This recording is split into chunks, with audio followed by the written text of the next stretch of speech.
Ed eccoci in live ragazzi, ben trovati su Kristal Cross Gaming, il canale Twitch, con un nuovo appuntamento con quello che è di fatto diventato sorprendentemente un nuovo format.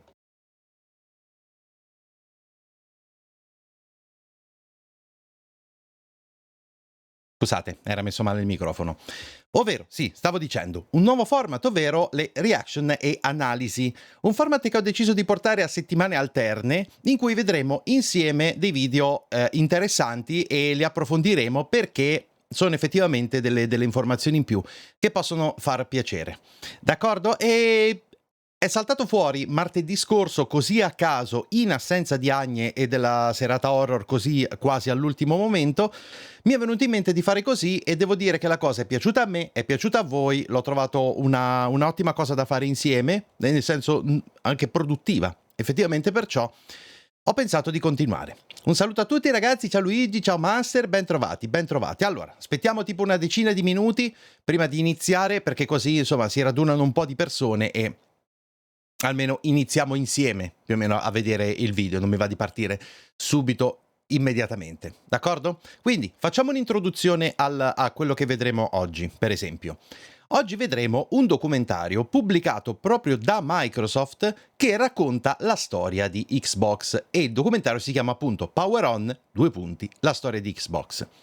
La cosa bella, prima di tutto, è che ci sono i sottotitoli in italiano, perciò lo potremo seguire in maniera abbastanza semplice tutti quanti insieme, e anzi ci sono i sottotitoli a sto giro veramente in 31 lingue diverse, il che è una ottima cosa secondo me, e racconta quella che è stata effettivamente la storia di Xbox. Io questo documentario l'ho già visto appena è stato pubblicato ed è veramente veramente ben fatto, perché racconta molte cose e le racconta in un modo che io non ho trovato per nulla banale. Sia chiaro, è ovviamente materiale promozionale questo qui, ok? Non è certo un'inchiesta giornalistica, non è certo un prodotto televisivo di approfondimento, no. Questo è materiale promozionale, ragazzi, quindi bisogna sempre partire da questo. Ma è fatto bene e non lesina anche su certe cose che non pensavo assolutamente che avremmo visto, e se non altro non pensavo che avrebbe Microsoft avuto il coraggio e l'onestà di raccontarle in maniera così cruda. Tradotto, ci sono dei momenti nella storia di Xbox dove Microsoft ha combinato veramente un casino, e in questo documentario si vedono questi momenti, si vedono decisamente. Perciò il documentario oltretutto è lungo, ragazzi, perché sono un po' di parti, e perciò probabilmente sarà il caso di vederlo tipo in due puntate diverse, perché se no è qualcosa come 3 ore di documentario. Quindi facciamo che vediamo i primi 2 capitoli e dopodiché insomma andiamo avanti, magari alla seconda puntata di reaction vediamo la restante parte. d'accordo? Un saluto a tutti gli altri ragazzi che si stanno connettendo adesso. Ciao Deinon, Manux, Musa, Gauss. Ben trovati ragazzi, ben trovati. Power Up pensavo fosse una nuova canzone. Le mie sono The Power Of. Qui c'è scritto Power On. E soprattutto ci sono i 2 punti, la storia di Xbox subito dopo. Quindi capito, questo avrebbe dovuto, diciamo, orientarti. Attenzione di guardarlo tutto. Sì, dicevo, allora, è quello che vi stavo dicendo. Il documentario intero sono 5 capitoli, se non sbaglio.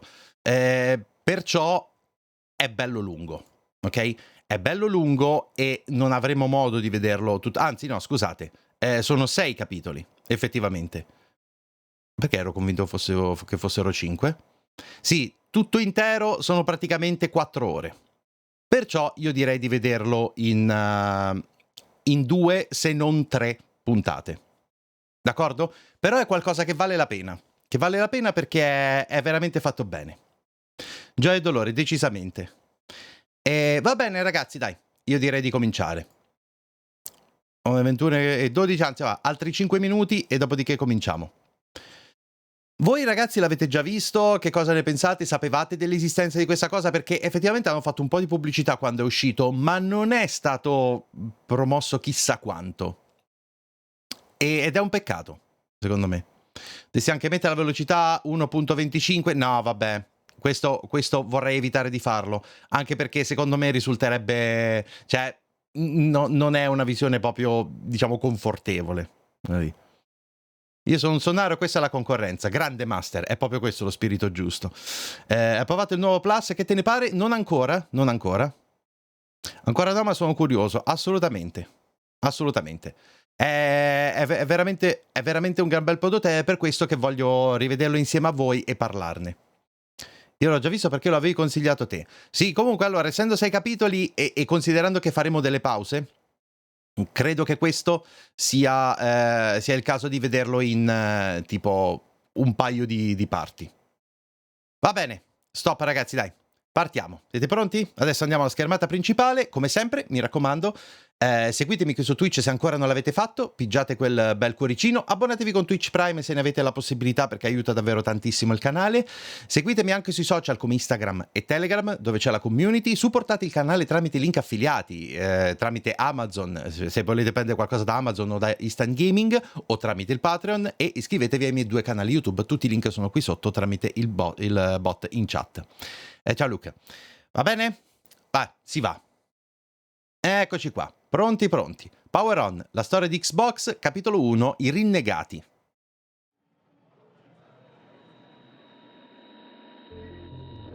Video games are one of the most powerful mediums ever created.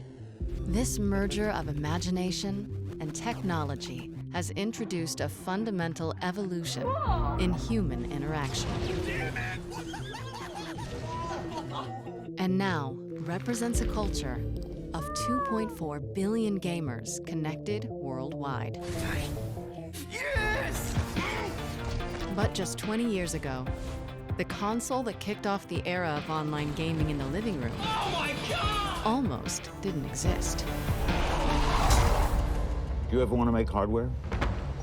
No, that's one thing that we decided not to do. The idea that Microsoft could ever create a game console was seen as a bit of a joke. Microsoft? They wear khakis, and they're boring, and they're Office, and they're Windows. Might as well call it Nerdbox, right? I can't imagine how it could be better. A new console was seen as a risky bet There it is. at a company not accustomed to losing. You're proposing taking money away from Windows in order to fund some game system? Questa è una cosa estremamente importante. Adesso che ormai sono 20 anni, che Xbox c'è anche di più, in effetti, vabbè, almeno credo, forse sto sbagliando le date, ma super giù siamo lì. Dovete capire che Microsoft prima era conosciuta praticamente soltanto per Windows e Office, che erano i 2 sistemi, uno, vabbè, il sistema operativo e l'altro il programma di scrittura, presentazioni, Excel, e quindi insomma le tabelle di calcolo, e quasi nient'altro. Era quella l'azienda. Quindi immaginate voi che cosa è stato sentire a un certo punto: oh, Microsoft si è buttata nel mondo dei videogiochi. Cioè, è una cosa che ha fatto un effetto che è 10 volte maggiore quella volta che abbiamo sentito che Google con Stadia si è buttata nel mondo dei videogiochi, ha voluto fare questo servizio strano, diverso, no? Con Stadia, appunto. È stato un qualcosa che ha completamente staccato. C'era già anche i videogiochi per Age of Empires, Flight Simulator e altro. Sì, ma aspetta. Però non sono sicuro che effettivamente... Aspetta, a livello software, quello sì, c'era. Effettivamente. Però stiamo parlando di una console. Cioè di quello che effettivamente sarebbe stato una piattaforma di gioco. Hardware. Che fino a quel momento... Però comunque... anche campo fiorito. Sì, vabbè, i giochini su Windows c'erano, cioè queste cose effettivamente in parte c'erano, ma sentire di una console è stata una cosa di cosa? Come? That is an insane business to get into. It was fear, uncertainty, and doubt. We're gonna make it, aren't we, sir? This is the story of how a passionate group of gamers La generazione forever identificare con changed the Xbox e il tuffo di course Microsoft of a nei video. corporate titan. Beh, oddio. They saw the Beh, oddio. future broadband internet to the Proprio television. nel grande pubblico. You can do that? And then Bill says, we should do this. We should let these Cose guys do this. And the journey to presentate get that controller a Times into Square. our hands. This thing is going to be the Intendo. most badass thing you can imagine. Il gaming è proprio quello mainstream, quello popolare. No matter where you are in the world, we can all be part of one bigger community. We need this. This is like the hotline for us. You take it for granted now, but back then this was like science fiction. We weren't sure how we were going to do it. Xbox, watch TV. Oh, God. Oh, hell no, Microsoft. Gamers are not going to be tolerant of any level of bull at all. The risk here was enormous. You're always just one catastrophic bug away from not making it. I remember thinking, hey, maybe we're in over our heads.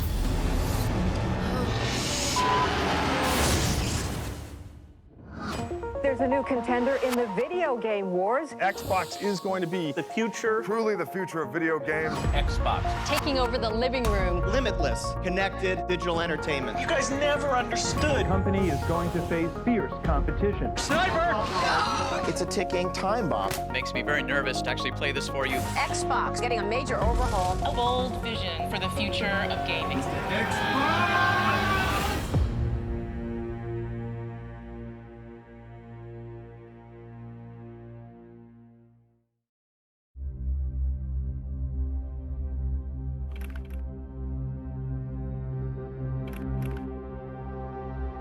Hello, I'm Bill Gates, chairman of Microsoft. In this video, you're going to see the future. Microsoft first came up with the Windows concept back in 1983. I'm going to show you real quickly a couple highlights from the product. The graphics interface is an integral part of this new generation that take PCs much further than they've gone before. When I came to Microsoft in 1987, the average age was 27, and I was 27. We were an amazing young company with an amazing young founder in Bill Gates. He knew business better than anybody out there, and he also knew technology. He was able to synthesize things that nobody else in the industry could. It was incredibly fast-moving. It was the kind of place where people didn't hold back. For someone who just wanted to really let loose and grow and learn, it was an amazing place. Bill Gates and the team back then were the disruptors, which was exciting and palpable. We just thought of ourselves kind of the rebels, kind of, you know, where the big companies like IBM were these huge companies, but we were this little rebel group of hackers, you know, doing this cool work. I'm very optimistic about where we're going. But that really changed in '95.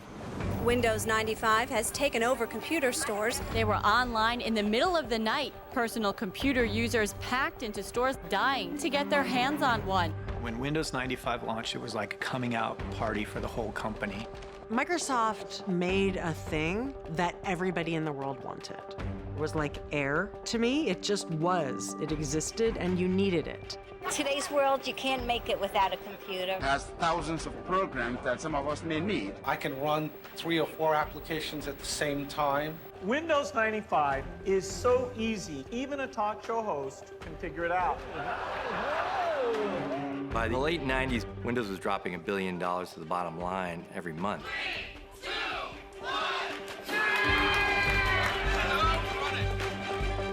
It was the most profitable business in the history of the human race. I don't think there's ever been anything remotely like it unless you count the Spaniards going to the New World and like literally hollowing out a mountain made of silver.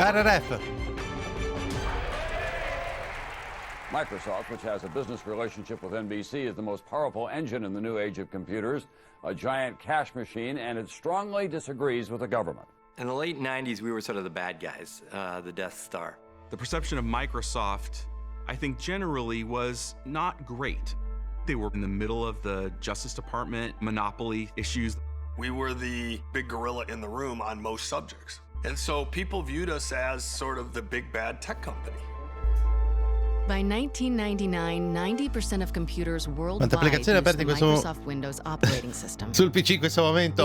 In realtà maggiori due, OBS e Chrome. Poi in background ce ne sono tipo altre, probabilmente 20.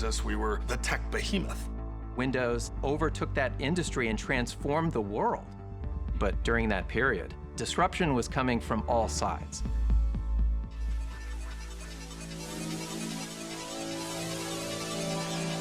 For decades, Sony had been a Japanese electronics giant with a history of producing personal and home entertainment hardware. And then, in 1994, Sony struck gold with the PlayStation. Allora, questa è una cosa...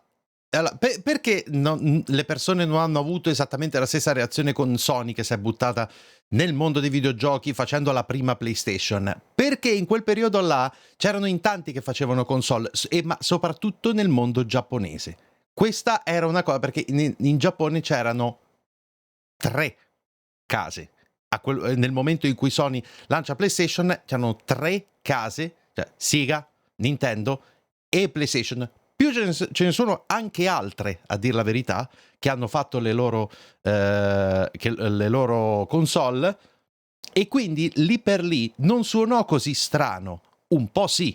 Infatti, se leggete il libro di Dr. Game, a proposito ve ne parlerò presto, che me lo sono ripassato, l'avevo già letto effettivamente, però siccome mi ero scordato di fare la recensione, la voglio rifare. Insomma, gli ho dato una ripassatina. Se vedete, c'è stato sicuramente oh mio Dio, come Sony? Fa una console pure lei? Però non è stato neanche lontanamente come sentire Microsoft che si buttava in questa maniera nell'elettronica di consumo videoludica, ecco, diciamo meglio così. A gaming console with unparalleled success. E fu un successo spaventoso, quasi subito. And Sony saw an opportunity for gaming to be even bigger and touch entertainment. What Sony discovered was a console was really a Trojan horse to the living room. And once that device got into the living room, it could be l'unico qui non aveva avuto un Xbox, no, mica l'unico. Io la mia prima Xbox l'ho comprata pochi anni fa. L'Italia è un paese a stragrande maggioranza PlayStation. It would be a computer, a potentially existential threat to Microsoft. Without further ado, let me introduce to you the next generation PlayStation technology. Even before Sony launched PlayStation 2, they were just creating this perception of inevitability. PlayStation 2 was the next big thing, and anything in its way was going to get crushed. They said our new PlayStation is so powerful that it's going to replace the PC. Sony was showing a slide at trade shows and to our customers of a future home that was full of PlayStations and didn't have any PCs in it. Which was like shooting cannonballs over Microsoft headquarters. It was an incredibly arrogant thing for them to do, but it was pointed too. I mean, that was a very serious threat. In the 90s, Microsoft was a paranoid place. And when somebody said Sony's going to put a PC in the living room, that got everybody's attention. And if Sony was at the point of locking down the living room, what was Microsoft going to do? chiedo arrivando dopo, documentario One vecchio mandato in possible diretta. answer was No, è driven uscito not from the top executive qualche mese ranks, fa, se non sbaglio. but from deep within the Microsoft corporate Però structure. Four renegades lo stiamo from the rivedendo DirectX adesso insieme. software team Si può were trovare su working on YouTube tech to intero. help developers create Ho tipo games for 6 Windows, parti. and who were Oggi ne united vediamo by a 2. fervent belief that games were the future. I was leading the DirectX development team with one of my colleagues on the marketing side of DirectX. Ciao, Nico. You know, the question that we were figurati, starting RF. to ask is, where was all this graphics technology headed? Windows had won the desktop operating system wars. So we're starting to ask where there could be threats or opportunities in the future. We quickly narrowed down to games and an all-encompassing entertainment platform for the living room as being an opportunity for us. Otto had carefully built a career at Microsoft, and he had already taken a risk because Otto could have been an important programmer in a legitimate Microsoft group like Windows or Office. Instead, he chose to be in this DirectX group because he was passionate about graphics. Ted and I both had folks on our teams we felt could bring some additional brain power to the conversation, including Seamus Blackley. How do you describe Seamus? He's just a piece of work. One of the most brilliant people I've ever met. Besides being a physicist and a really amazing mathematician, Seamus really embodied the heart of what it meant to be a game developer. When I saw arcade games when I was little, when I saw Computer Space, my first idea was not, I want to play this game for hours. My idea was, how can I make my own thing? One of Ted's employees was Kevin Bacchus, who had a financial and market analysis background. Kevin's like a Vulcan in the best possible way. His interface to the world is entirely intellectual. That is correct. We had day jobs for DirectX, but a lot of our thinking was how we could build brand new technology that was single-mindedly focused on making the very best games. The four of us, we played games, and we love games, and we wanted to make them. That really meant something for us. They were working on DirectX, a set of software tools that standardized game development across PC hardware, and which was readily embraced by PC game developers. But the team saw a way to push DirectX further, with an idea that could revolutionize the foundation of console game development. With Windows and DirectX, we have the platform that everybody wants to do the work on to make the games. We already have the entire infrastructure of everything you need to create all this technology sitting on our platform. If we could only create a single hardware standard, a box designed just to run DirectX. It gave us the idea that we could produce better games than Sony and Nintendo and Sega.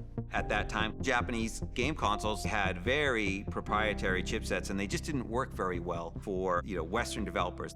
The instructions on how to use it would be in Japanese. What the DirectX group was proposing was, there's a better way to do this. We're going to use PC architecture that you're familiar with, which is just going to work out of the gate, so they could spend more time crafting and building their games. They had an incredibly developer-friendly story. You Grazie ragazzi, vedo che le priorità ce le avete ben chiare. You can write them for console as well. That message was pretty powerful. For us, this was about advancing the gamer's interests and the game developer's interest, which would advance Microsoft's interests. So we decided that this was the right time to try to build support for the idea of Microsoft building a game console. At the same time, nobody ever believed that Microsoft would actually have the audacity to attempt such a thing. The four of us, we were on a journey to get support for this crazy idea around putting a DirectX-powered box in the living room to deliver interactive content. We were trying to crash meetings and get traction on this thing. We were an annoyance. Nobody knows who the hell we are. And we were constantly discovering super important people who were roadblocks or who wouldn't get it and who didn't think games were important. You're proposing taking money away from Office development in order to fund some game system? These people dreaded having meetings with us. No surprise, displacing the stated direction of a company at the scale of Microsoft was not a trivial undertaking. Questo è uno dei punti importanti, ragazzi, cioè la stranezza che le persone hanno sentito all'arrivo di Xbox è stato qualcosa che in realtà era iniziato da dentro l'azienda, all'interno dell'azienda, all'inizio, quando c'era questo piccolo gruppo di creativi che si era creato, non dico per caso, ma quasi, erano visti come i rinnegati, e il capitolo 1 si chiama The Renegades, i rinnegati, proprio per questo, perché erano quelli strani all'interno di un'azienda che investiva la stragrande maggioranza di quello che faceva in Windows e in Office.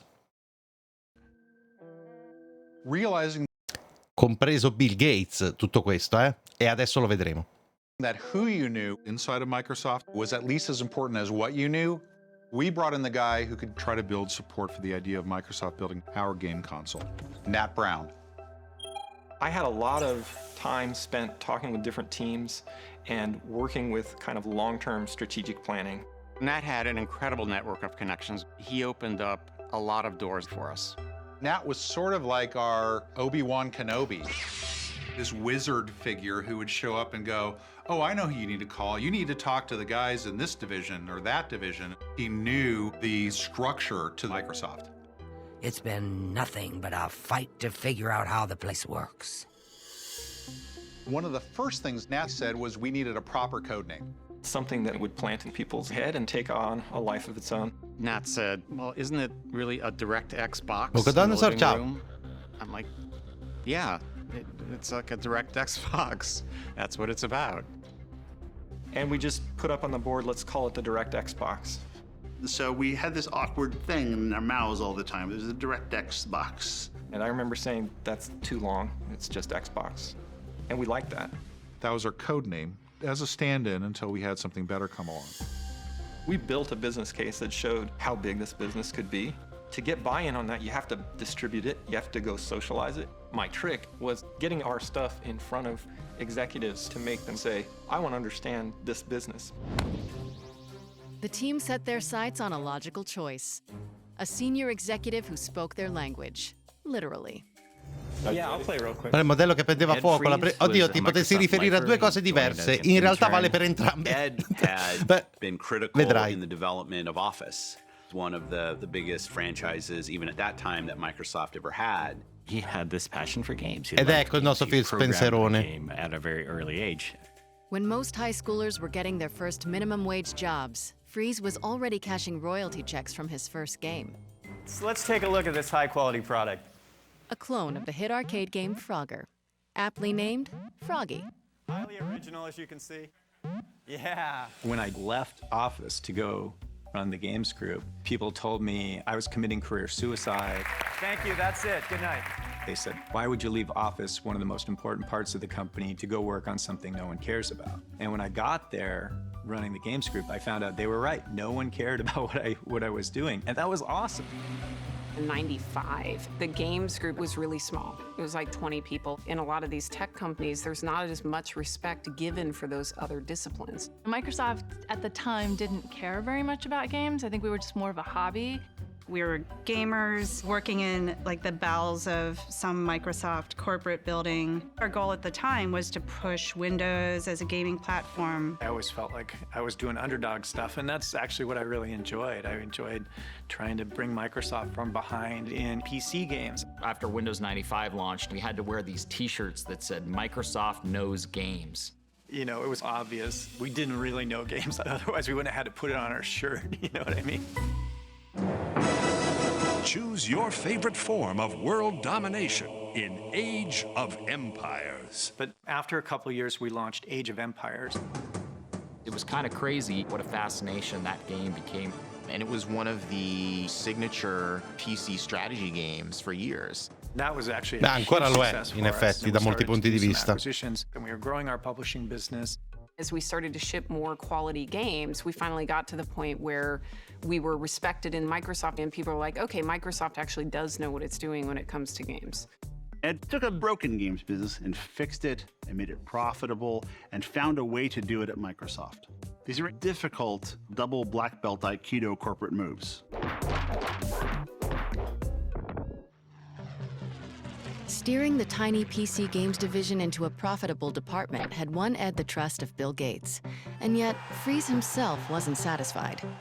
Our PC market share was growing into the teens, and at the same time, we weren't doing anything in the console space, and that, to me, seemed like a bit of a waste. You know, there was this huge market out there. One day, these guys from the DirectX team walked into my office, and they pitched me on this thing, the Xbox, and basically what they pitched was a disguised PC. I thought, oh, this is great. This is like a bridge for me to get to the console business. This box that will run a native version of DirectX, which is the part of Windows that's really focused on the game developer, was revolutionary. It's going to be easy to port to this machine, easy to take my games and make them run. Unlike running on PlayStation at that time or a Nintendo machine that were just very alien hardware compared to a PC. Ed understood all this game development is happening on the PC. Sì, il nome arriva da DirectX, sì, l'abbiamo visto prima. Games on. And if the most creative people did their best work on your platform, that's really good business. That's a good idea. Basically, I said, you know, I'm in. I like this idea. I want to help you guys. The DirectX team, these were troublemakers, upstarts. They didn't have these reputations that Ed had as sort of born and bred to work at Microsoft. They didn't really have any political clout within the company. It was, I think, a big win for them to get me on their side, from my point of view. This unlikely alliance would bring the Xbox team closer to the biggest test of all, pitching Bill Gates. And that opportunity would come sooner than anyone expected. When Sony unveiled the PlayStation 2, they started talking about how they were going to be the death of the PC. A new concept that we'd like to introduce going into the next century, our EE, the emotion engine. It was like, what a great name. Holy crap, you know, an emotion engine. And our new CPU architecture significantly outperforms even the fastest Pentium 3 architecture that's in the market today. They showed beautiful fighters, models twirling around. They showed 1,000 delicate rose petals falling from the sky to show just how many polygons, just the raw math that this behemoth of a device could process. And guess what? It's got the power of 1,000 suns behind it. For Microsoft, that really crystallized what the stakes were. And Bill asked the DirectX team to do an analysis of these claims that Sony had made. Passa velocemente il tempo. Sì, dovete effettivamente contestualizzare un po'. All'epoca la PS2 fu un salto veramente grande assai. Chi avrebbe mai detto dove saremmo arrivati oggi? Però a un certo punto, io per esempio un po' di anni fa ho cominciato a rendermi conto che la traiettoria in effetti è questa.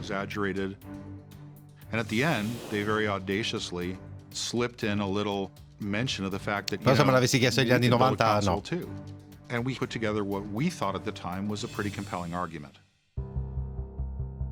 Gates had been curious about the viability of a Microsoft console, but it wasn't until mid-March of 1999, just 1 week after the formal announcement of the PS2, that the possibility was finally starting to percolate amongst the company's elite at its annual leadership retreat. Semiamu was Bill Gates' annual Think Week to think about strategically what sort of projects did they want to greenlight. One of the programs that you do at this 3-day offsite is a idea generating. Quello di attesa è stato ARM con smartphone e processori innovativi. Ma non credo manchi molto, Era quello che ha fatto Apple. Ci siamo, secondo me. And the question I wrote that year was, what if the cable companies like AOL and Sony all got together and they all pooled all the subsidies that they were paying to acquire customers? They could put out a box for free because it would be so ubiquitous and so highly wanted. That's all I said. If they could get it into the home as a game console, it would be like the comet that hit the Earth and wiped out the dinosaurs, meaning the Windows PC.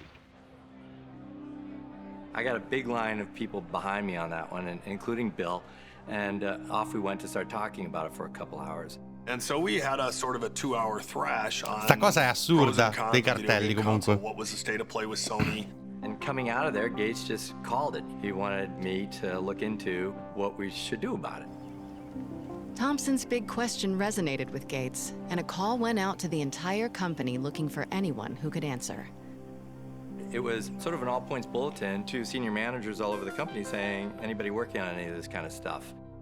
And so Okay, in yeah. March of '99, the DirectX team and every other group in the company that touched games in any way was brought together for a meeting to talk about whether we should have a comprehensive game strategy for the entire company. We took that opportunity to say, listen, not only do we have a perspective on this, we actually have a presentation, a PowerPoint deck that we'd like to share with everybody that says what we, the DirectX team, think the company should do. And obviously that created a great stir at the meeting. Nobody was expecting that. But it was a great surprise to us to find out there were other parts of the company that had aspirations of doing the same thing. I was running a team in what was known as the Windows CE group. Windows CE was an operating system designed to run devices like handheld computers or even game consoles via partnership we struck with Sega around their last game console, which was the Dreamcast. We had a pretty capable È vero, me l'ero team. scordata sta Some of the cosa. guys in that group had worked at 3DO. Have you experienced the awesome power of the Panasonic Real 3DO system? And that was a legitimate game console, albeit one that was not a success in the marketplace, but it was a legitimate console play. Together, we had the hardware Pure quelle expertise, Panasonic. and we had a proposal for what Microsoft C'è pure should quella do nel next libro in the console di Dr. space. Game e che vi consiglio di leggere, è molto bello. These guys think they know how to make a game console and that they should do it instead of us. We opened the door and Bill's interested in a game console, so now they're gonna edge us out and they're gonna step through the door. They were funded, they had a name, they had leadership, they had executive support. Their argument was, we already know how to do this. What do these kids know?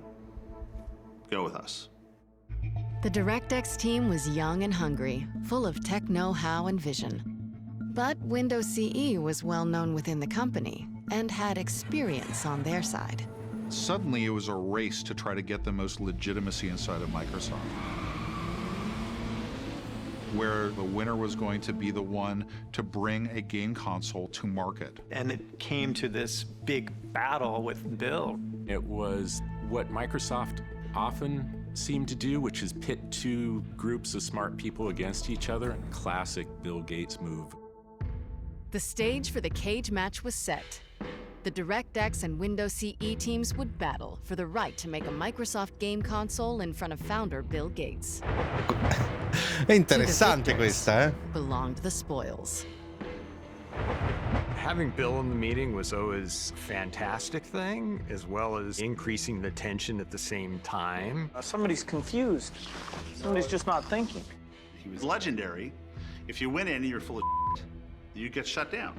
No, you don't understand. You guys never understood. You never understood the first thing about this. So, we tried really hard not to be full of He is brilliant, but it was a very aggressive, male-dominated culture. Lots of expletives, super, super smart. But man, if you said something stupid, Well, I'm done.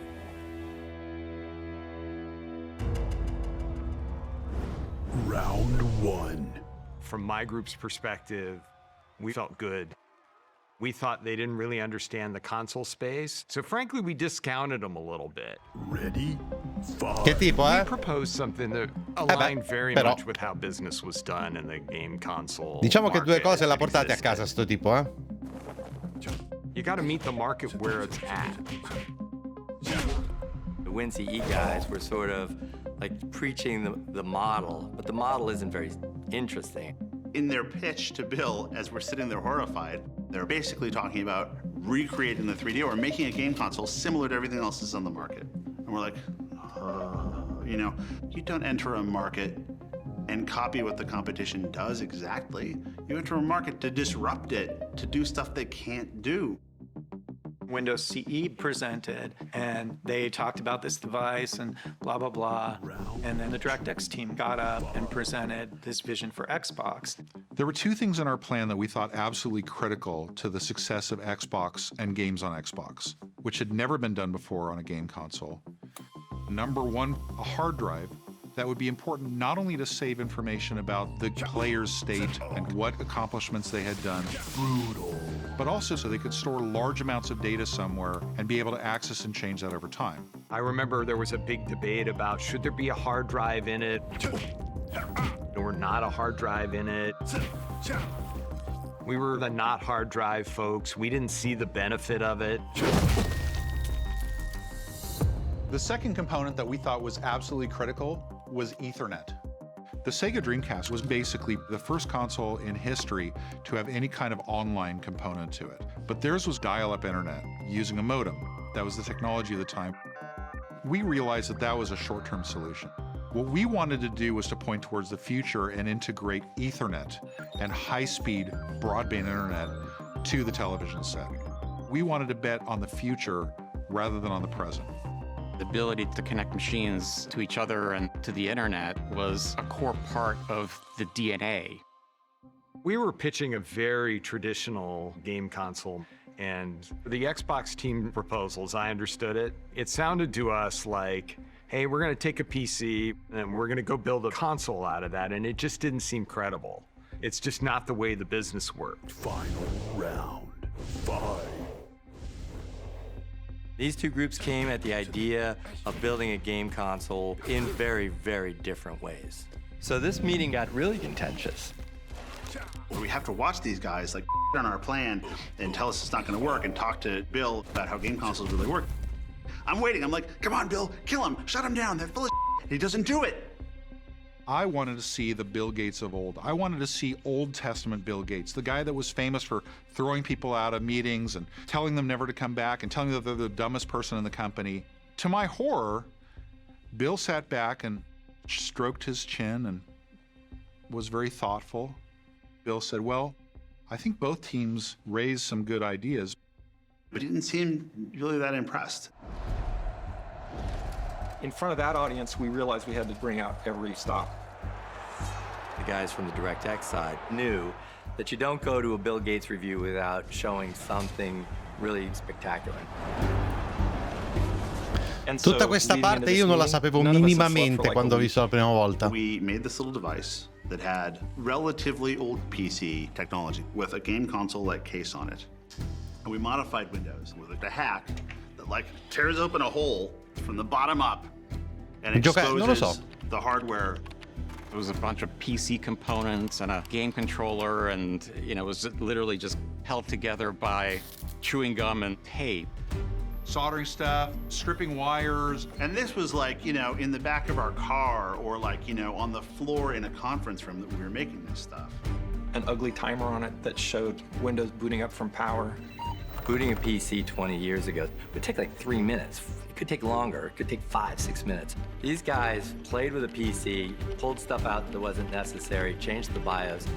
And I turned it on, and so it booted in like 3 or 4 seconds. Bill Gates almost jumped across the table. He was so excited when he saw that. Bill immediately looked at us. Why the doesn't Windows boot like that all the time? Yeah. Bill wanted to see it multiple times. He's like, turn it off and do it again. Turn it off and do it again. I saw his jaw drop. This is a guy who knows more than most people in the world will ever possibly know about PCs. Saw a PC, probably for the first time, come on immediately.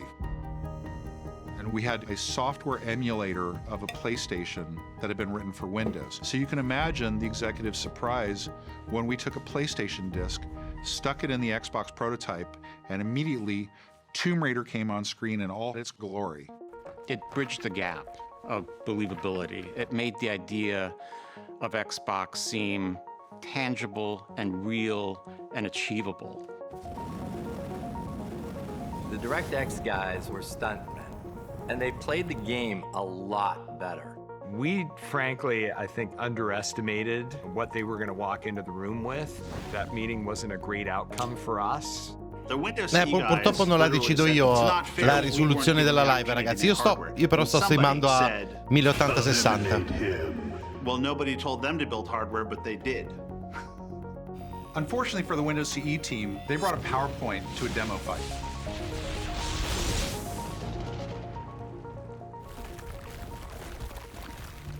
Looking back on it now, I really do think that Bill looked at us and saw some aspect of himself or the early days of Microsoft, and that's what he thought was going to work. Bill's reaction was, you guys are proposing that it's doing good things for Windows, and it's based on Windows, and we get Windows in the living room. That all makes sense. You're proposing that we spend $500 million on it. You need to make this presentation to Steve. How much do you think this advanced operating environment is worth? Wait just 1 minute before you answer. Watch as Steve is one of the most enthusiastic and energetic people I have ever met in my life. That energy and enthusiasm that you see on stage is 100% authentic. At the time, if the biggest fan of Xbox was Bill Gates, the biggest opponent was Steve Ballmer. Steve, as a good businessman, liked to make money. He liked, big, bold bets, but he liked big, bold bets that would pay off. This was right at the time when Bill was transitioning the CEO role to Steve. And they had already agreed for a couple years that if Bill came up with some crazy idea that cost a lot of money, that Steve should get a chance to say yes or no on it first. And that led into this final meeting where we really had quite a large group of executives across the company. The room was packed. There were a lot of different constituencies there, all the way from the field sales force to the most technical side of the company. You had a lot of people very, very interested. Steve's a big guy, and Bill's in there, and you're in there with these two super famous guys who hold your destiny, and Steve is really upset that we wanted to take this risk. Ballmer understood very well where Microsoft's bread was buttered and where the money came from. We were a company known for productivity software. He didn't want some video game, or even the fact that we made video games, to threaten the very lifeblood of the company. Steve looked at the Xbox idea and saw insanity. He went to his whiteboard and he said, okay, what's this going to cost? What's the hard drive going to cost? What's the Ethernet port going to cost? What's the graphics chip going to cost? And he totaled it all up and said, there's no way you guys, what's your reserve for returns? Reserve for returns, what does that mean? Well, we freely admitted that we didn't understand the first thing about hardware, but we were gamers and we were game developers. Our entire careers have been built around games. We knew that 3D gaming was taking off and online gaming was just around the corner. And the best and brightest in the game development world, they were moving all their thinking from the PC to consoles. We had the opportunity to go create something that was going to take all of the equity, all the goodwill, all the technology, and all of the programming tools that had ever been created to make Windows applications and carry it forward to the living room. And that was the product that we were proposing, Xbox. Looking back at that moment, what Steve and Bill were seeing was the future passing Microsoft by. E questa è di nuovo la cosa principale, ragazzi. Cioè, vedete come ha reagito Steve Ballmer, no? Che è stato il CEO di Microsoft dopo che Bill Gates ha deciso di fare un passo indietro. Ormai si parla di tanti anni fa. È che di fronte a un CEO, cioè dovete immaginare il CEO di un'azienda che produce principalmente certe cose e arriva un gruppo di tizi che gli dice di voler fare quella che era una nuova console che fosse un ponte tra la potenza del PC e l'accessibilità di una console. E ovviamente un CEO che è abituato a fare questi conti e a ragionare un'azienda di quel tipo ti fa, ok, ma che diavolo, che cosa e soprattutto quanto costerà? Avete idea di questo? Avete idea di quell'altro? In realtà queste cose sono importanti perché, come si vedrà, non avevano proprio idea delle cose in particolare, del costo anche soltanto di mettere la porta Ethernet o di mettere un hard drive dentro la console. Sembrano cose assurde oggi nel 2022, ma all'epoca, cioè, sta roba costava. Era difficile pensare di produrre milioni di console con questa tecnologia dentro. Microsoft was thought of as this dominant company of the era, but success or even survival was anything but preordained. If Microsoft didn't grab this opportunity, that Microsoft would be on the wrong side of the future of tech. It made everybody step back for a second and think. The console business was something that we needed to seize. I think that was where Bill and Steve realized that they needed to move forward with Xbox. An incredibly electrifying moment. We'd finally convinced Steve. Bill was convinced. They've done an outstanding job so far, haven't they? I think Bill did have a view that software running on hardware in a family room could really bring some unique experiences into the home. We could start with video games, but it could go many directions from there. It was really an opportunity to recapture the soul that Microsoft had at the beginning, to create that revolution, to create that new platform. We were going to do something no one else had done. We were going to launch a console from a software company. Microsoft had done nothing like that before. And then it became clear that there was just some really big challenges for us. At the beginning, it was about credibility. We had a task ahead of us to ensure that we were taken seriously in the game industry. This equation of power, performance, and price. You have to come correct on every single part of that, to be successful. There were so many tasks that had to be done on both the hardware and software side. We realized that we needed to have a leader. It was clear to all of us that that person was Rick Thompson. He had asked the best questions, the most insightful questions. We wanted him to be part of the answers. So Rick was brought in as the seasoned senior executive who had experience in hardware with peripherals, mice and keyboards, and he had to construct a plan and a go-forward strategy. My comment at the time was, I'm not big enough for this job. But a couple days later, Steve Ballmer calls me into his office and says, let's get this straight between the two of us. This is your job now. You're making a big splash. You say you're getting into this consumer market. If that doesn't work out well, it could really give the company a huge black eye, and that would be very difficult to recover from.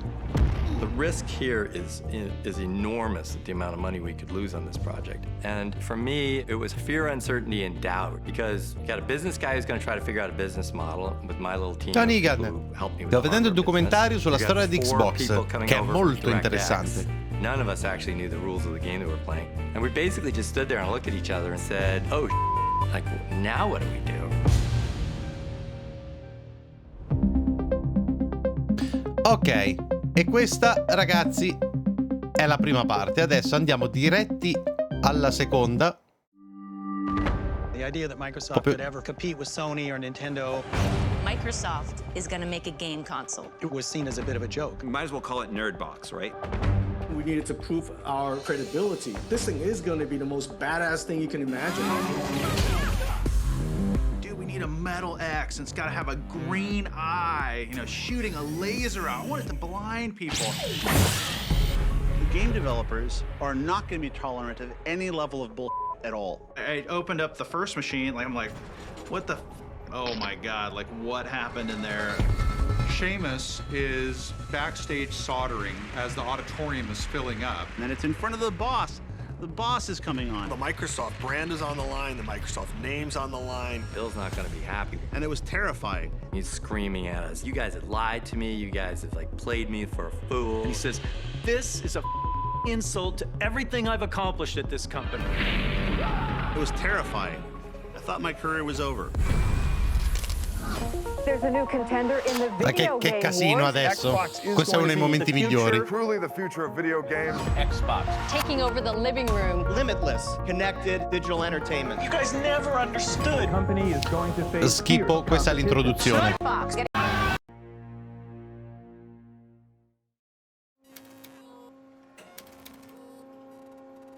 Il massacro di San Valentino.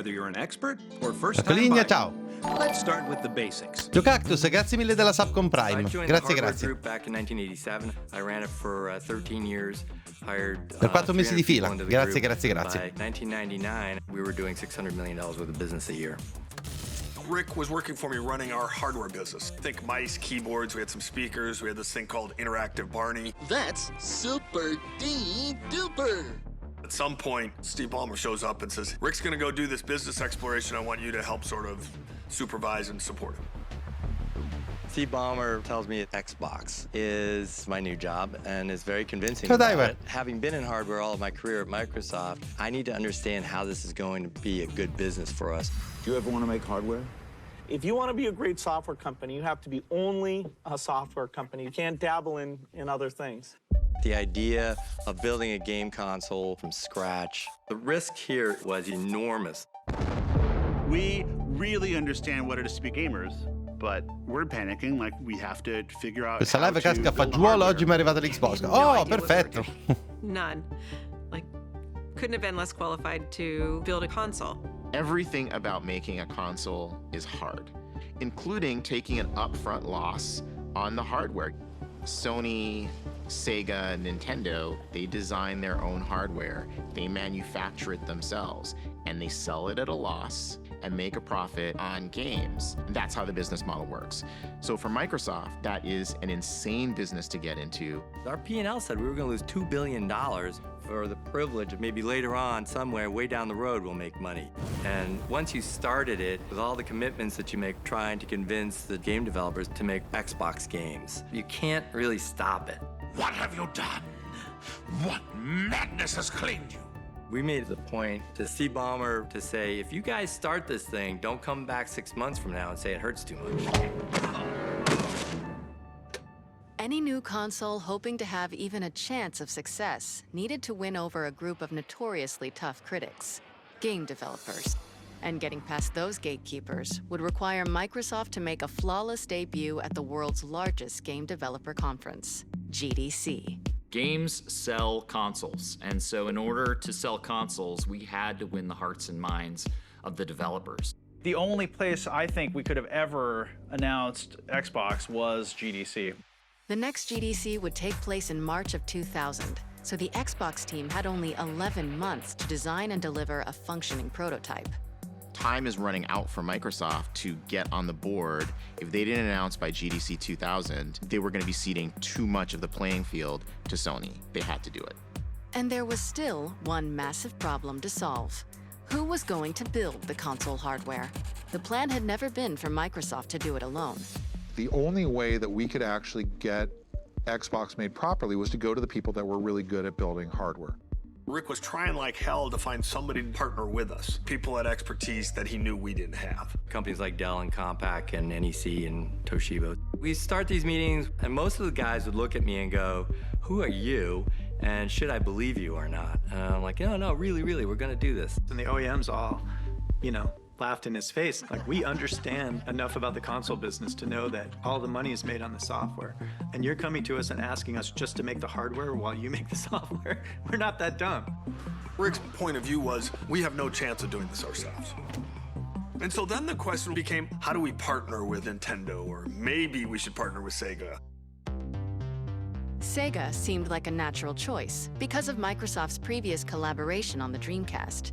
But there was pushback against the partnership. E questa Dreamcast had è never un'altra been delle competitive storie with che è venuta fuori Sony, recentemente, and Xbox needed oltretutto. to be Aspetta. unlike anything Microsoft had tried before. That left one last great hope.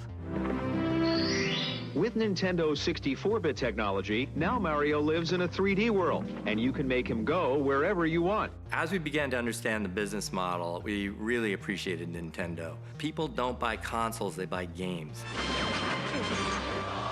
They want to play Mario, they want to play Pokemon, they want to play Zelda. Accepting the award for Legend of Zelda Ocarina of Time will be Shigeru Miyamoto. And you look at Nintendo and you find the Spielberg of the video game industry and Miyamoto and you go, wow, this Che guy's colonna portante questo qui. Thank you. Thank you very much.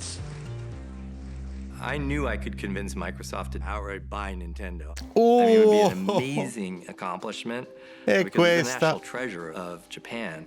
So if you buy Nintendo, you get credibility in the Japanese market. You maybe even get Miyamoto. Was there a way to make that happen? Because that would give us instant credibility. If Microsoft were to acquire Nintendo, they would have gotten two things. One was the hardware, and qua. second is a massive games portfolio.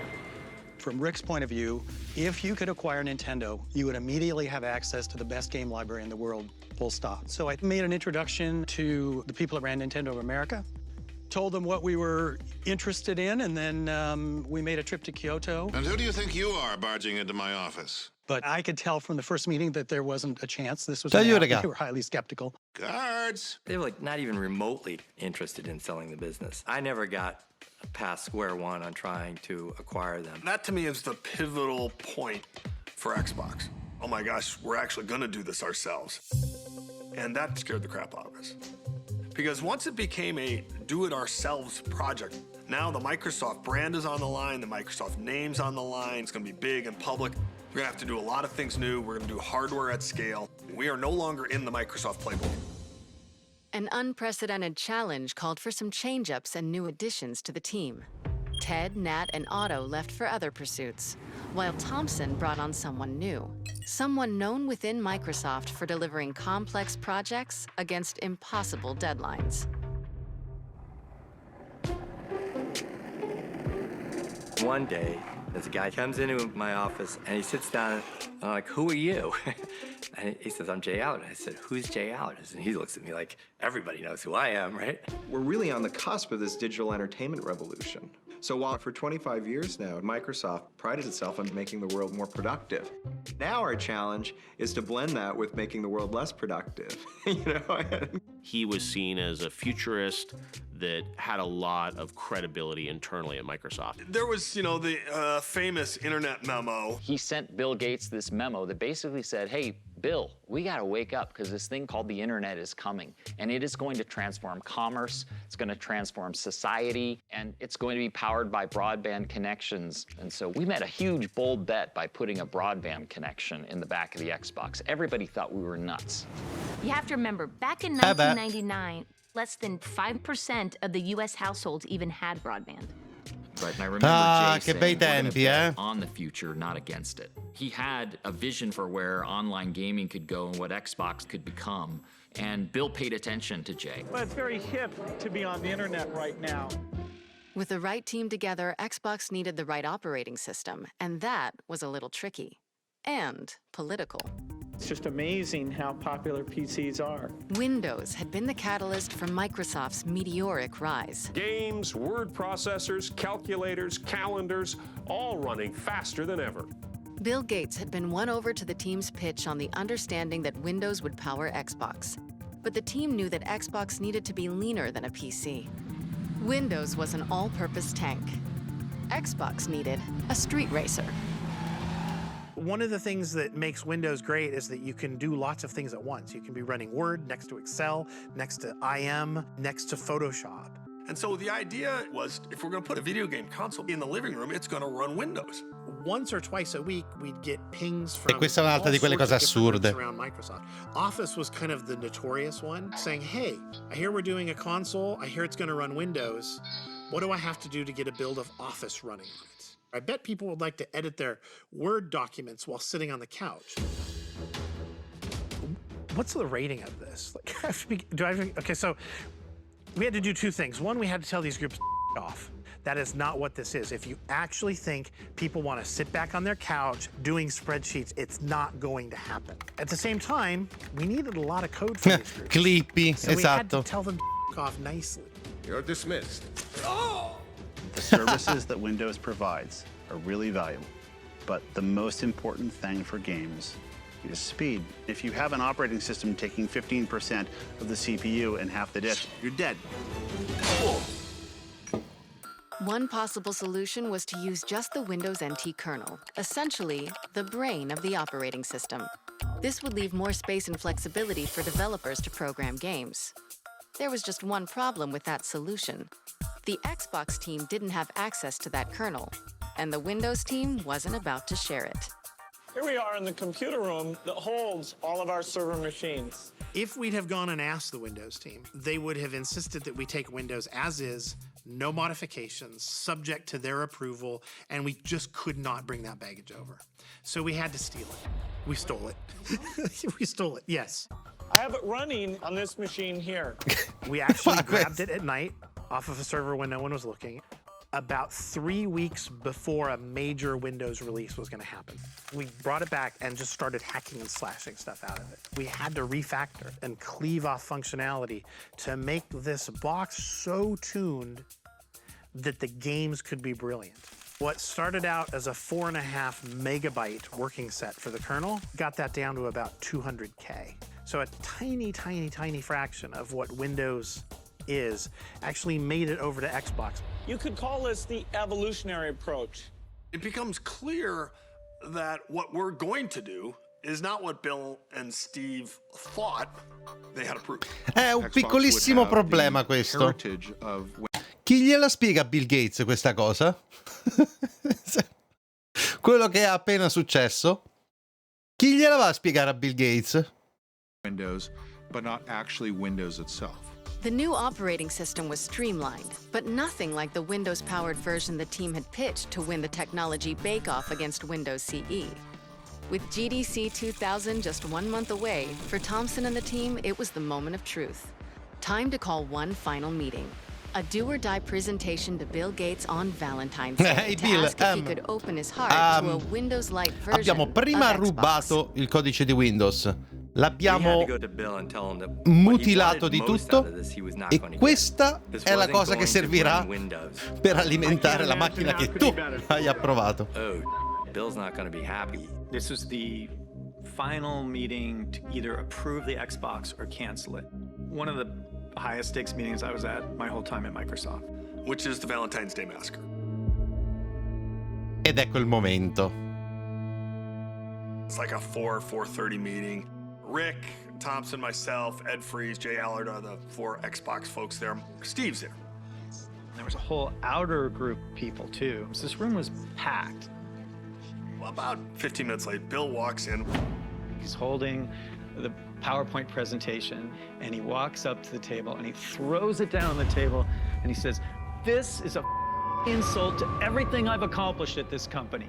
Leans across at me and says, "Why are you trying to kill Windows? You guys have lied to me. You guys have like played me for a fool." I start to try to argue for this, why we can't have the normal version of Windows. Bill doesn't want any of it. He doesn't want to hear it. He yells at me, shuts me down. You got a lot of alphas in the room and all alpha males, and so there's a lot of pounding the table and you're wrong, I'm right. By then Jay is up, he's ready to fight, and so then Jay goes in, then Robbie tries to talk to Bill, and Bill yells at Robbie. If I'd had glasses on, I would have needed windshield wipers on him because he was spitting at us so hard and so fast. Bill would yell at us for a while about these different things, and then Ballmer would take over on the business case, and the business case looked terrible. By now, and the reason it's called the Valentine's Day Massacre is because all Valentine's Day activities are now off. The candles at home and they're melting, and we're all missing dinner. And the meeting gets to this sort of crescendo. And I said, okay, well, then let's not do it. We haven't announced anything. So that led to another hour. And then somebody says, what about Sony? Microsoft had owned the den and the office. How cool! And the thought of Sony owning the rest of the home is offensive to Bill. But the Xbox, it's the antithesis of everything that Microsoft is. It takes all of the hardware burden onto us, so it's really hard to make business sense of it. That's equally offensive. And what's going on with Bill and Steve was figuring out which of those was least offensive to them.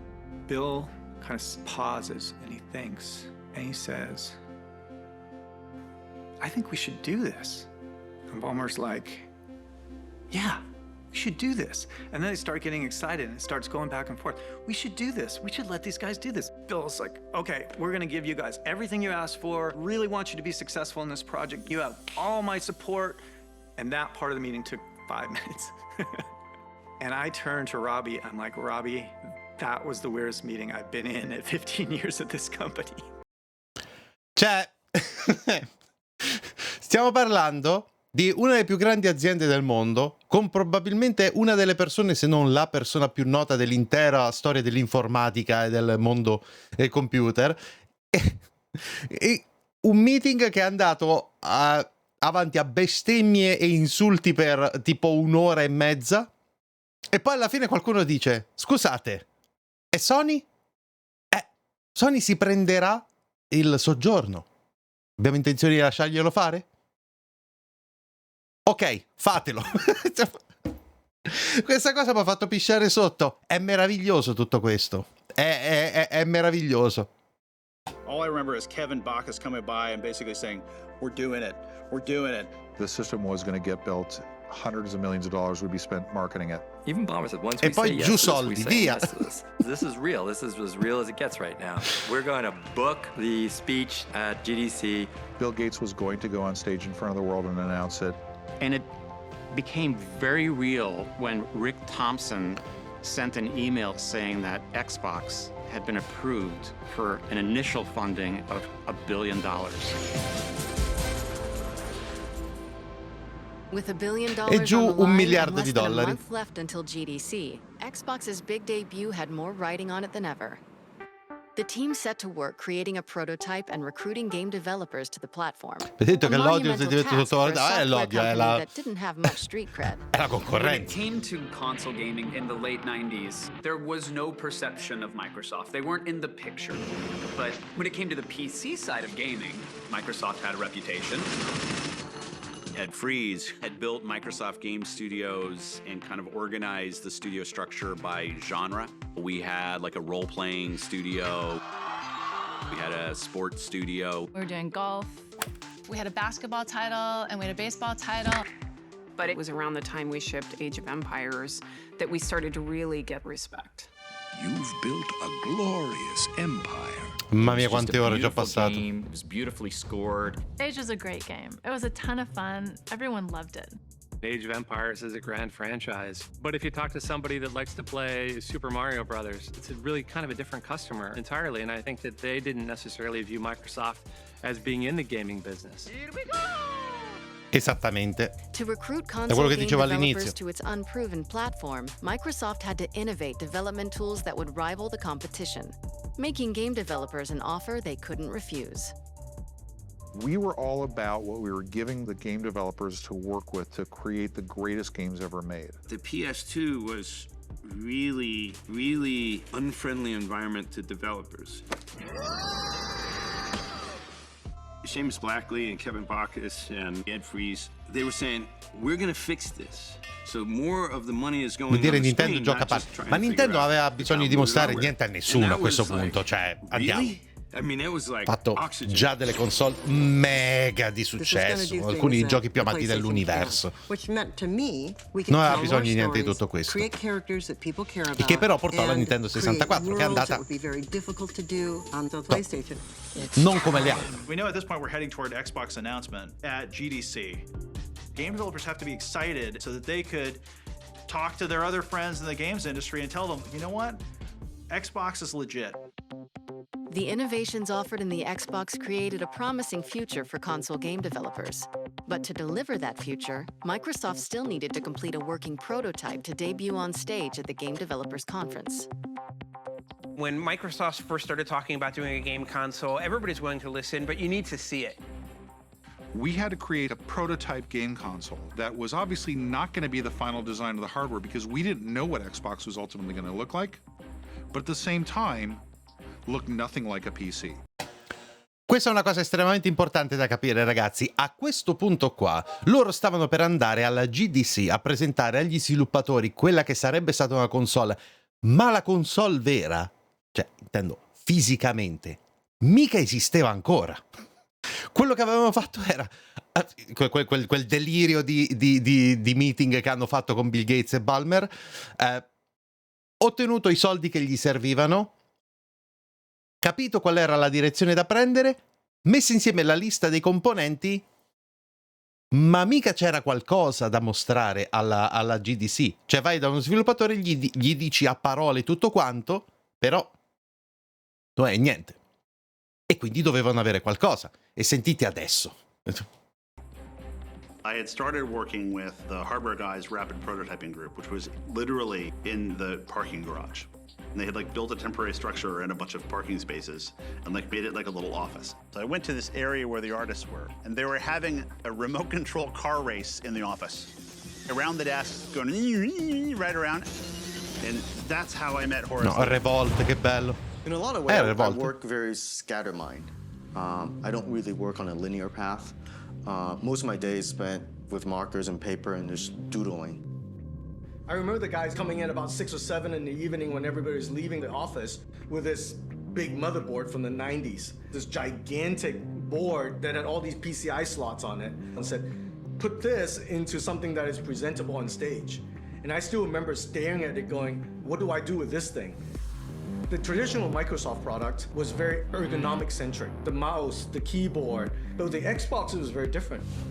It was about storytelling. There's a lot of people focused on what's this set-top box gonna look like in my living room. But that wasn't what we cared about.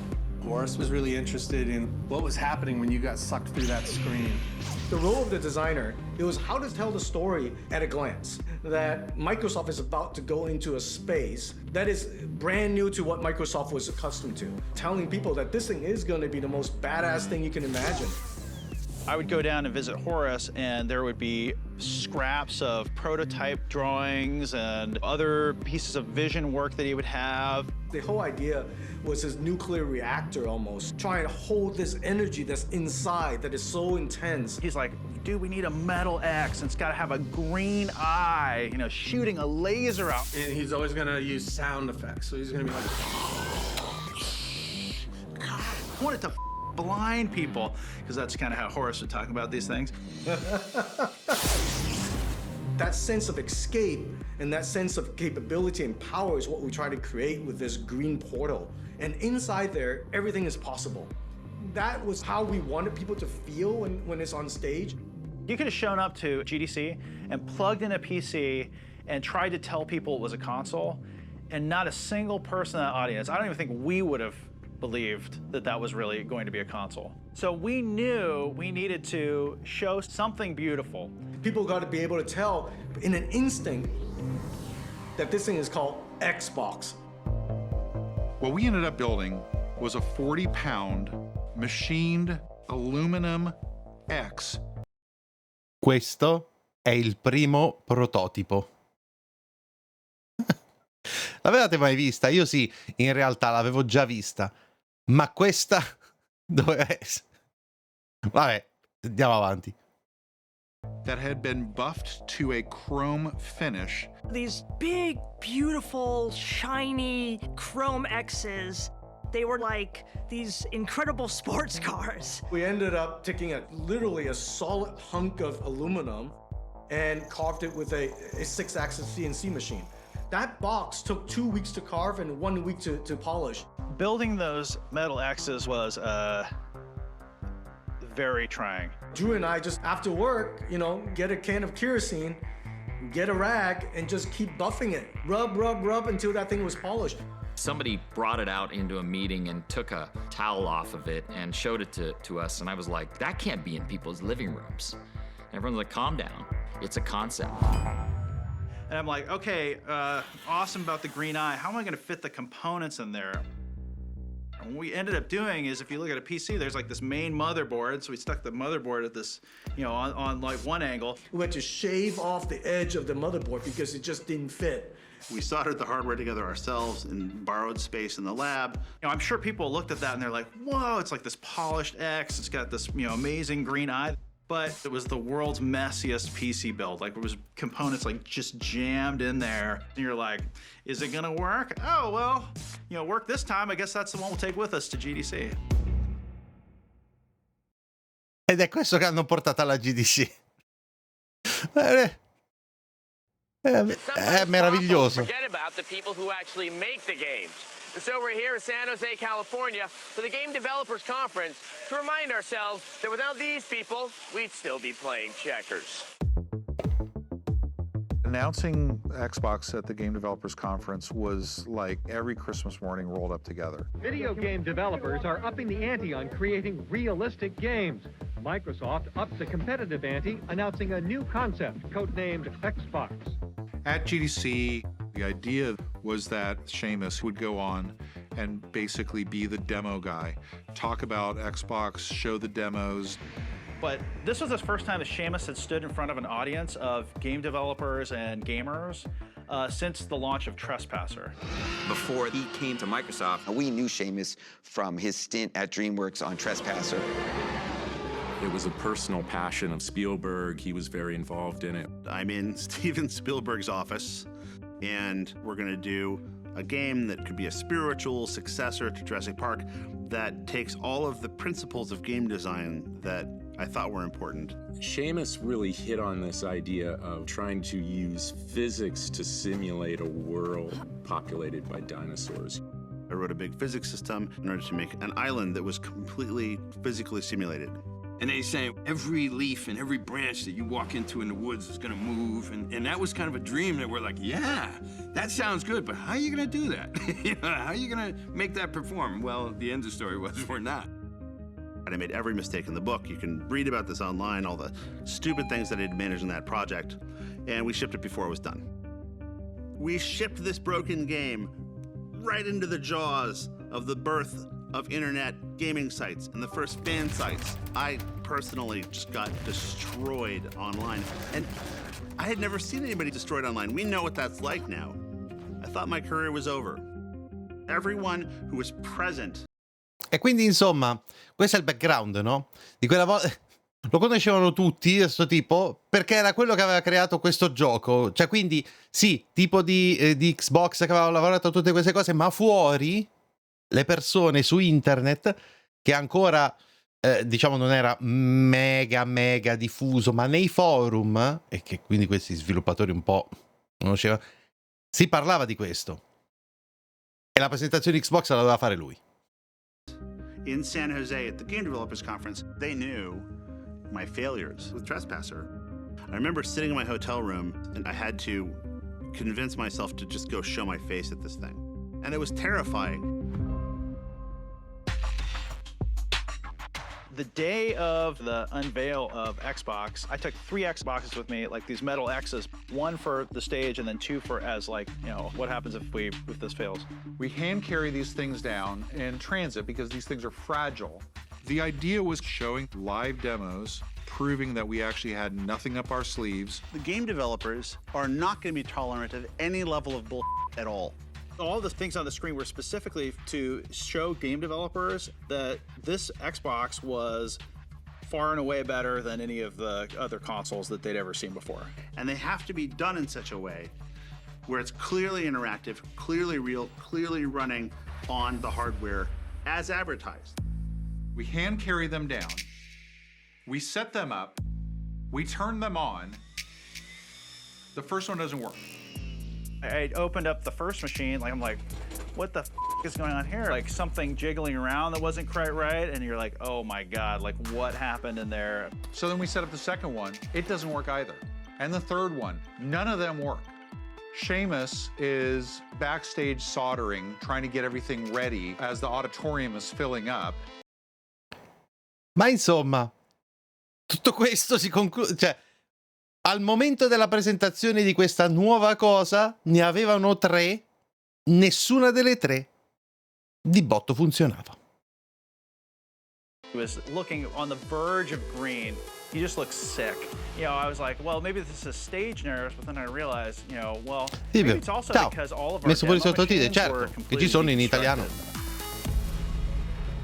We're panicked out of our minds because Seamus went on stage to talk to the most cynical audience in the entire world. If you took a photo from the stage of GDC, you would see, you know, gamers and game developers, and they'd all look very excited. But underneath that layer are, you know, the most critical people you've ever met, waiting to hate that thing that you created. Kevin was underneath the stage with a video switch box that could switch from the Xbox prototype that was on stage running the demos to one that Drew was standing backstage doing everything the same way I was doing it, so Kevin could switch between the two of them in case it crashed. And then it's in front of the boss. The boss is coming on. Tutto questo di fronte, cioè, Bill Gates, no? Che metteva la sua faccia a disposizione di tutto questo. Nel mentre le 3 X di metallo, nessuna delle 3 funzionava. I'd like to ask Seamus Blackley to come on out and give us a look.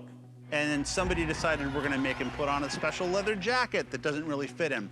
We don't have the box, but we do have the leather jacket, so we're ready to go. Well, we do have one box. This is our show box. So now, as I walk out on stage with Bill G, the full weight of my failed game, Trespasser, all of my dreams in the game industry, the ridicule that I thought I was going to suffer at the hands of every game developer who saw me fail to deliver this great thing, all of that pressure came to bear. We get up there, and I run the first demo. What I'm going to show you now is an example of advanced lighting techniques that are possible under DirectX 8. We made a bunch of little toys that sat around your desk, like a little merry-go-round with dynamic lights. Complicated shadows drawn across very complicated objects. There are reflections, there's environment mapping going on. And all this is happening at full hardware rate. Another great example of that is our water demo. You can now see caustics on the bottom of a pool. All those things come from the power of processing on a per pixel basis. And that's really what the big differentiator was for Xbox. This demo took, I think, a day to get running. And I can't underscore the importance of that enough. This takes Xbox from being a programmer-driven console to being an artist-driven console, a design-driven console. And that's really at the heart of the entire program. The demo, it had a joke in it. There's a classic Microsoft picture in the background. Oh yeah, baby, that's texture resolution right there.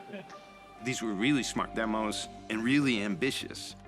But when we saw the physics demo, I was like, wow, how's that computing? In my high school physics class, I was scarred with the image of chain reaction as demonstrated by the old ping pong ball and mousetrap demo. Physics was something that everybody wanted to do.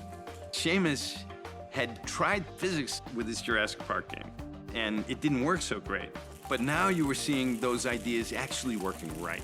A great example of the CPU doing all of this collision, all of this physics at the same time that the graphics processor is rendering the scene for us. Physics is cool. The Raven and Robot video, you could see the photorealism. The huge chrome robot that basically was motion captured by a female character called Raven. The level of physics simulation that was happening there, how much the CPU was being taxed, you knew as a developer, this thing was really, really powerful. I was like, wow, we have got to get onto this box. I was very surprised by the Xbox. I was expecting it to be kind of cool, kind of like a stripped-down PC, but what I wound up seeing very much excited me. These demos were instrumental and so critical to the importance of Xbox and people believing in it. To get honest, candid feedback from our peers, it was exciting because we saw the enthusiasm for Xbox and we knew that we had accomplished something. Xbox is really going to be the king of the game stations. This is like a PlayStation 2 on steroids. People are kind of giving us high fives, saying congratulations, and I'm like, do we actually do this? I've never seen so much advance in one particular piece of technology before, ever. From that moment on, we had credibility with publishers and with game developers because it was clear we did know what we were talking about. And the next thing that mattered was that Bill Gates showed up for it. That signaled to the industry and to the rest of the world, Microsoft as a company is backing it with all of its might. Thank you very much. Thanks. Despite all the fanfare surrounding Microsoft's Xbox, industry analysts say the company is going to face fierce competition. When Sony's newest video game console, the PlayStation...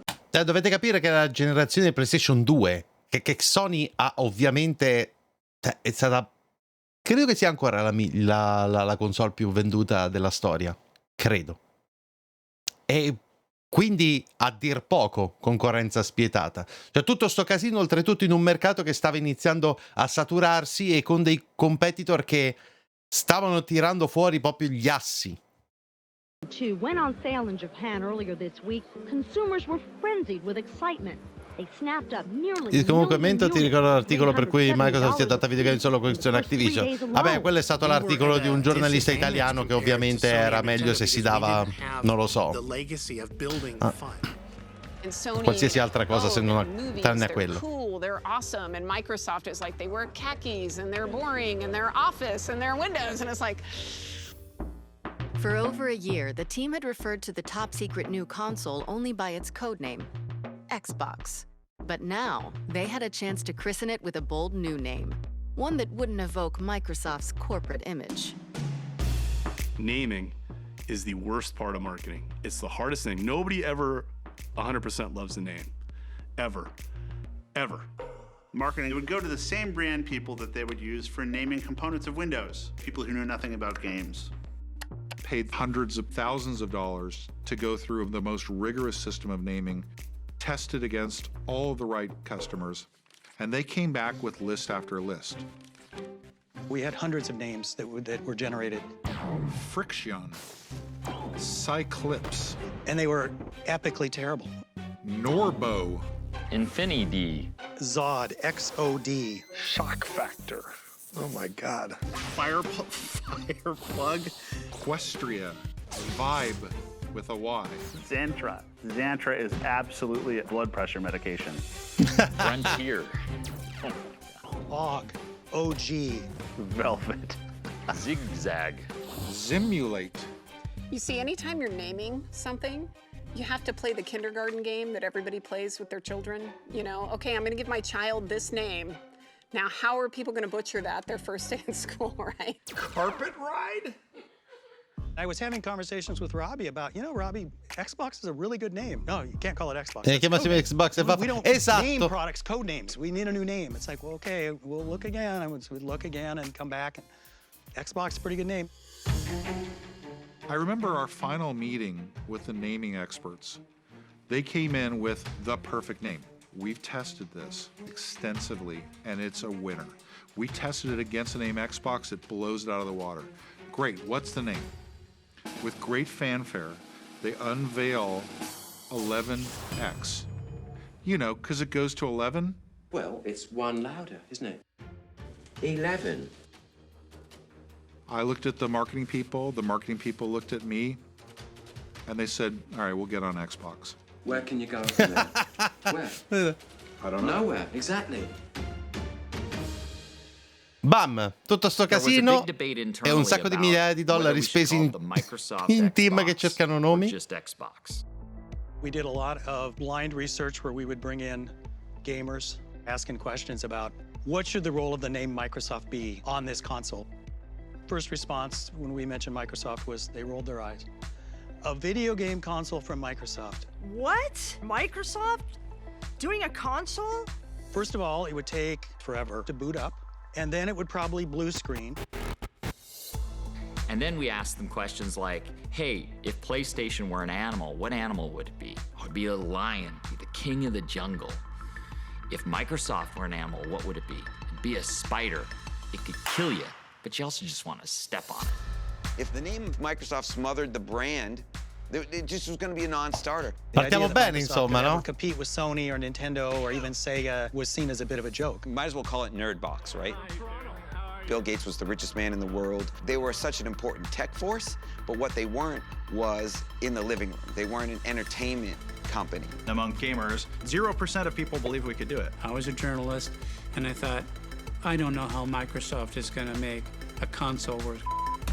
Can you imagine walking up to Bill like, hey, you know what the biggest liability I have in my new product launch is? The name of your company.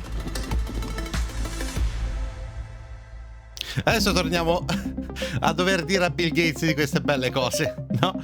Va bene ragazzi, allora io direi, dato che effettivamente questo documentario è molto lungo, e mi sa tanto che dovremmo fare tipo 3 puntate, perché altrimenti questa live andrà avanti in eterno, d'accordo? E però vale davvero la pena. Ed è secondo me molto figo vedere, cioè adesso voglio farvi una domanda. Immaginavate che fosse stato un tale casino sviluppare questa, cioè un tale livello di gente che fa delle cose con questo livello di casualità, cioè la quantità di persone che non avevano idea di quello che stavano facendo e avevano soltanto una visione nel futuro, un'idea, ecco. Questa è stata la cosa che mi ha sorpreso forse di più del documentario. Forse no. Forse devo dire che la cosa che mi ha sorpreso di più del documentario è che, ragazzi, questo è materiale promozionale di Microsoft. Cioè, praticamente si stanno prendendo per il culo da soli, no? Ora, secondo me è anche un lato geniale del marketing questo qua. Riuscire a prendersi per il culo da soli e sembrare fighi nel mentre. Questa è, devo dire, una cosa che negli ultimi anni a Microsoft è riuscita bene, ma Comunque, al di là di queste due belle cose, questo documentario vi sta dando una panoramica molto interessante dell'assurdità che c'è dietro a tutta questa vicenda. Accanto a quello che in realtà era era un progetto commerciale assolutamente valido. Se ci togliete tutto quanto il contesto, la gente coinvolta, l'assurdità, il meeting in cui Bill Gates ha urlato a tutti, tutte queste cose, in realtà era il periodo di esplosione di tante console diverse. Microsoft è arrivato un po' in ritardo, devo dire, rispetto ad altre, anzi assai in ritardo, ma era una mossa di mercato perfettamente legittima. Ma sentire che c'è stato tutto questo casino vi fa capire come l'hanno vissuta internamente in Microsoft e di come loro stessi, prima che i consumatori pensassero che proporre una cosa del genere sarebbe stato veramente assurdo, e come avete potuto notare, è stata l'azienda per prima al suo interno a dire che tutto ciò non aveva senso. Allora, fatemi leggere qualche messaggio. 3, ammazza quanto dura. Tutto il documentario dura tipo 4 ore, sono 6 episodi. Sì. Quella del furto in casa, ma sì, quella volta quando hanno rubato il codice di Windows per utilizzare. Che meraviglia. Proprio per questo che ha ottimo marketing, non come i nomi, anche se Tesseract non era male. Sì, quello sarebbe piaciuto anche a me. Per me la reputazione di Xbox è migliorata con questo documentario. Assolutamente sì. Assolutamente sì. Perché in realtà non è quello che... Cioè, è quello che dici in relazione a come lo dici per l'obiettivo che ti sei posto, secondo me. E quindi è stato veramente interessante come cosa. Ma a dire la verità, allora, abbiamo visto solo quella che è la prima parte, i primi 2, no? Ora, per capire... Cioè, perché uno... Vedendo queste due cose è in realtà una sorta di documento storico, perché stiamo parlando dei tempi della PS2, siamo piuttosto lontanucci adesso e noi abbiamo in mente una Microsoft che è molto più convincente di quanto non fosse un po' di anni fa, e questa è una cosa che io ho sempre trovato fantastica, perché la concorrenza è assolutamente necessaria, e adesso con le prossime parti che vedremo scopriremo in realtà di peggio, quando c'è stato veramente un gran casino. Ok? Vedrete ulteriori cose assurde e anche dei grossi errori che sono stati fatti, che questo documentario non risparmia di raccontare nella maniera più assoluta. A mio parere l'ascesa Xbox inizia con la 360, rivale di PS2, ma in realtà l'ascesa comincia con la prima Xbox, che si è dimostrata molto convincente, considerando che era la prima e considerando che usciva in un mercato estremamente competitivo. La 360 è stata un po' il fiorire di Xbox, con la PS3 che ha faticato molto più della PS2 ad affermarsi per davvero, e se vogliamo tuttora è vista come la console un po' quella che ha stentato un po' rispetto alle altre. Di quelle prodotte, prima PlayStation, seconda PlayStation, terza PlayStation, la quarta e la quinta di adesso, la quinta è troppo presto per dirlo, ovviamente, però se consideriamo le prime 4, la PS3 è senza dubbio la meno amata. È ovvio che sia così, almeno in media. E comunque Bill e l'altro hanno avuto veramente il pelo sullo stomaco. Beh sì, però sì, considerate che gente di questo calibro, e questa è una cosa che spesso mi fa alzare gli occhi al cielo, cioè gente di questo calibro non è lì a caso. D'accordo? Se sei tra i capi di Microsoft, non sei lì per un colpo di fortuna. Ok? Quindi quando ci sono delle genuine buone idee, una buona prospettiva, anche se molto rischiosa e assurda, poi devi avere coraggio. Ma quella è gente che alla fine, anche se con un po' abbastanza resistenza all'inizio, alla fine però questa gente ha compreso di che cosa si trattava. D'accordo? Va bene, ragazzi, allora io direi che possiamo staccare qui.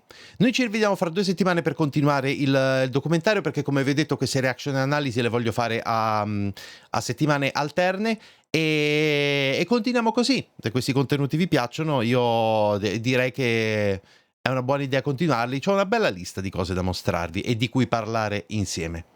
D'accordo? Grazie a tutti per essere stati in live, ragazzi, grazie mille del supporto, mi raccomando, seguitemi qui su Twitch se ancora non l'avete fatto, pigiate quel bel cuoricino, abbonatevi con Twitch Prime se ne avete la possibilità perché aiuta davvero tantissimo il canale, seguitemi sui social come Instagram e Telegram dove c'è la community e supportate il canale prendendo qualcosa tramite Amazon, Instant Gaming attraverso i link affiliati o tramite il Patreon e iscrivetevi ai miei 2 canali YouTube, tutti i link sono qui sotto o tramite il bot in chat.